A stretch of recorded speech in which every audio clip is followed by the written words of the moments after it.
अशोक गहलोत साहब की सरकार ने मुझे बेवजह परेशान करने के लिए मेरे ऊपर झूठे मुकदमे दर्ज किए, 40 करोड़ रुपए वकीलों पर खर्च किए मेरे को फंसाने के लिए। ये तो भगवती का आशीर्वाद थी और आप लोगों की कृपा थी, आप लोगों की शुभकामनाएं और आशीष थी कि मेरा कुछ बिगाड़ नहीं सके, क्योंकि मैंने कोई पाप नहीं किया था। मैंने पैसा दे दिया, उसके बाद में भी जो सरकार काम नहीं कर रही थी उसकी कालिक मेरे मुंह पर पूछते जाने की कोशिश हो रही है। हम सब लोग खड़े होकर के उनकी भाषा में बात कर रहे हैं और कोई उस बात का जवाब देने को तैयार नहीं, चाहे इधर बैठे हो और चाहे उधर बैठे हो। मैं सबसे हाथ जोड़ करके कहता हूं, कौन है मेरा संरक्षण करने वाला, कौन मेरे लिए बात करे। मैंने ईमानदारी से हमेशा काम किया, एक पैसे का भी कभी कोई किसी तरह का कलंक का टीका कोई नहीं लगा सकता। कोई इस बात को नहीं कह सकता कि हमने दो पक्षों को लड़ाने के लिए काम किया होगा, दो जातियों को लड़ाने के लिए काम किया होगा, कोई दो भाइयों को लड़ाने के लिए काम किया होगा, कोई नहीं कह सकता। हमने सबका सहयोग किया, सबका समर्थन किया।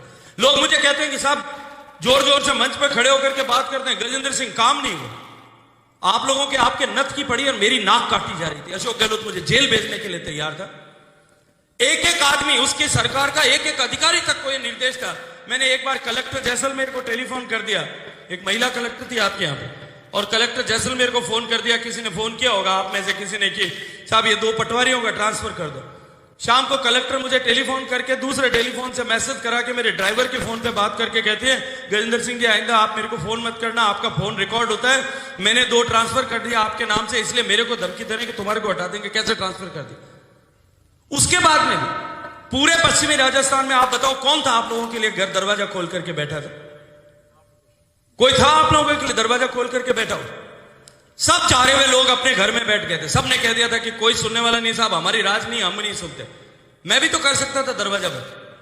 भारत सरकार का मंत्री था, मुझसे पहले भारत सरकार के जो मंत्री रहे आदरणीय दाता जसवंत सिंह साहब, कितने लोग उनके घर पे जाकर के पटवारी की ट्रांसफर की बात कर सकते थे? मुझे बताओ, कितने लोग उनके घर पे जाकर के आपके छोटे बड़े मुकदमे के लिए बात कर सकते थे? मैं आपसे पूछना चाहता हूं, बताओ आज आप मेरे।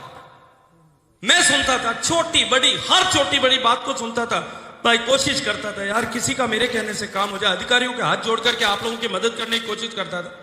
80% लोगों के 70% लोगों के किसी का काम होता था, नहीं होता था तो भी प्रेम से बिठा करके उसकी बात तो सुनता था। मैंने पाप किया कोई सुन करके?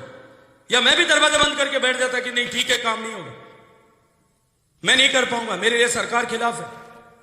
पर पकड़ के उतारनी जगह की जगह, मैंने बताओ एक भी जगह। और केवल आप लोगों के लिए नहीं कह रहा हूं, ये जनप्रतिनिधि बैठे इनके लिए भी कह रहा हूं कि इनके लिए पांव खोलने की जगह कहां थी? काम इनके जो है इनके कोई भी संकट काम था उसके लिए कौन मुझे बात नहीं करता था। लेकिन आज जब लोग पूछ रहे हैं तब कोई जवाब देने के लिए तैयार नहीं। जवाब भी मेरा मैं ही दूंगा। मैं मेरे मैं यहां का पोतरा हूं, इस जाजम पे खड़े होकर पहली बार मैं मेरा दर्द बोल रहा हूं। मैंने कभी किसी के सामने नहीं कहा, मेरा दुख कभी किसी के सामने नहीं कहा। 25 तारीख को बाप जी आपके वोट थे, 23 तारीख को अशोक गहलोत मुझे जेल भेजने का षड्यंत्र कर रहा था, 23 तारीख को। फिर भी मैंने कभी किसी को कहा कि साहब मेरे ऊपर ये कष्ट है, मेरे ये तकलीफ है, किसको कहता हूं? और आप लोग सब इस पोखरण में से कोई बैठे बैठे बच्चे जो है लिख रहे हैं और कोई जवाब देने वाला नहीं। इतने लोगों में से कोई बोल करके जवाब नहीं दे सकता। मेरा जवाब मैं ही दूंगा या मेरा संरक्षण कौन करेगा? यार मैं आज आप लोगों के पास में वोट मांगने नहीं आया और इस जाजम पे आऊंगा भी नहीं वोट मांगने के लिए, क्योंकि मेरा अधिकार है यहां का वोट लेना। लेकिन मैं आप लोगों को निवेदन करने के लिए आया हूं कि आप लोगों को मुखर होकर के सही को सही कहना पड़ेगा, सही को सही कहने की हिम्मत रखनी पड़ेगी साहब। मैं तो कितने संघर्ष, कितनी तकलीफ, रोज डॉक्टर साहब जब जोधपुर आता था 500 लोगों से मिलता था। क्यों मिलता था? लोग मेरे घर पे क्यों आते थे साहब? जब किसी का काम नहीं होता कोई आएगा क्या? क्यों आते थे 500 लोग? दिल्ली में रोज 200-300 लोग आते थे, पूरे राजस्थान से लोग आते थे, पूरे मध्य प्रदेश से लोग आते थे। गुजरात में एक सांसद नहीं है राजपूत, आकर के मेरे घर पे खड़े होते थे। जिसको तकलीफ होती थी के साथ जो लोग आते थे वो उन्होंने देखा हो, रात को 2-2 बजे तक ये खड़े भैरव सिंह 2-2 बजे तक लोग आके रात को मेरे घर पे खड़े रहते थे। हरियाणा से आते थे, एक सांसद नहीं है राजपूत। जय गुजरात में एक सांसद नहीं।